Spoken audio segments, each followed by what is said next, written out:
Mendiak ardi buru beltzen hazkuntzan ezinbesteko tokia betetzen du. Buru beltza elkarteak sistema iraunkor hauek sustatzen ditu. Le cadre dans lequel on a la chance de pouvoir transhumer en ce qui nous concerne, en tout cas nous, et de constater que c'est d'une richesse pastorale fourragère, quelque chose de quasiment unique. Ce sont des pâturages qui sont riches, qui sont très nourriciers et qui derrière ont une valeur fromagère exceptionnelle, tout simplement. Une flore qui est très très variée, des sols calcaires. On trouve de la graminée, on trouve de la légumineuse, et puis sur les graminées et sur les légumineuses, on trouve une variété d'espèces, de variétés phénoménales. On peut parler facilement d'une 60aine de variétés fourragères sur en tout cas les hauteurs d'Urkulu. Antziak egiten ditugu maiatz erditsutan mendirat, urri hastapen arte egiten dira mendian, ez dute galtzen erteko moldean. Untxa egiten dira uda guztian.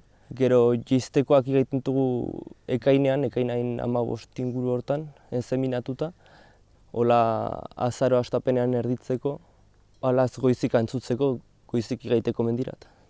Ardia untxa egiten da mendian, buru beltza hasteko. Egia da, esne gutxi eman dira ere negian, baina gero arkaltzen eta biziki untxa egiten dira mendian, ez dugu sekulan arazorik hortan, eta hori deia abantaila bat bada.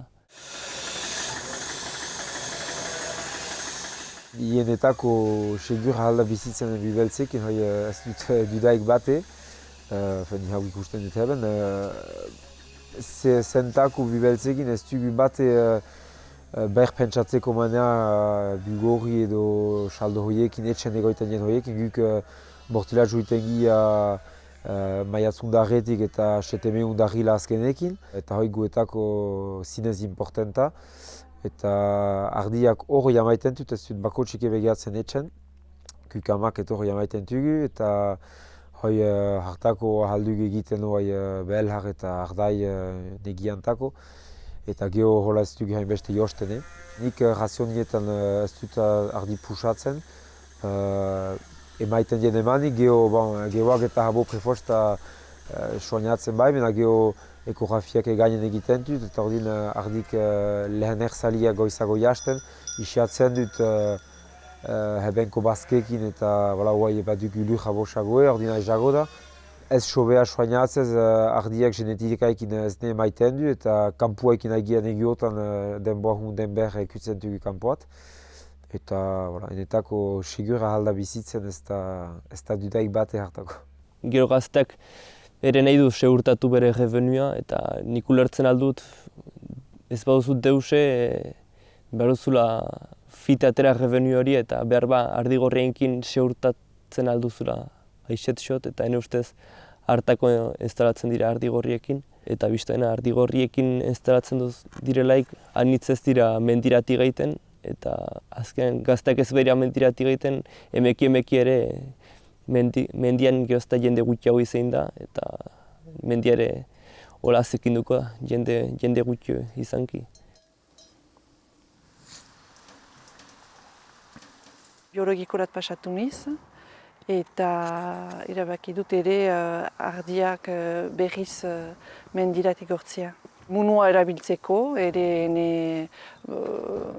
ene pentsiak ere libratzeko, eta uste dut ardien osagarriaren dako hobedera ere, eta lehen urtetik izigarri ontsa pasatu da.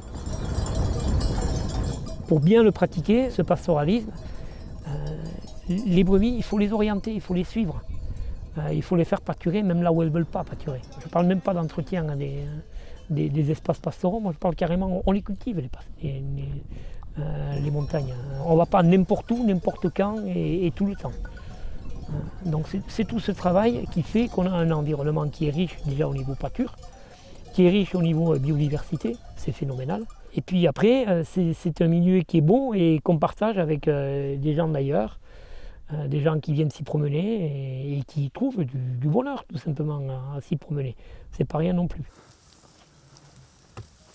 Guk ardiekin gure paisaia guztia lantzen dugu azkenean, mendian pasten baitugu 5 hilabete, eta gero berean ere gure pentzeak eta denak haiek alatzen duzte eta haiek atxikitzen duzte garbi. Burubeltzak gasna bat erosten duzulaik hori ere baduzu gibelean, beste arraza batzuek ez dutena gibelean. Prezioan nahiztak garestitxot izan, animaleko lana badu gibeletik, bai hartzinaren dako eta bai ardiak berak iten din lana, berak egunero kanpoan baita, eurienkin, hotzeinkin, eta beste arraza batzuk ez dute hori atxikitzen, ez dute iten al. Il y a une histoire, il y a une valeur fourragère, il y a une valeur en termes de biodiversité, il y a une valeur gastronomique, et puis en plus il y a une valeur sociétale parce que c'est un milieu qui attire du monde et puis qu'on peut partager, et en partageant ce milieu, on partage aussi notre vie, nos difficultés, l'économie de la vallée, c'est un tout. Et tout ça sont des atouts dont on doit faire prendre conscience aux générations futures, mine de rien, en restant tout simplement au contact de la nature, au contact du sol, de l'environnement, mais on a des choses à faire encore. Et ça, c'est formidable. Moi, je pense que c'est un beau message à filer aux jeunes. Il y a encore plein de choses à faire dans les montagnes. On n'est pas à la fin, on est au début.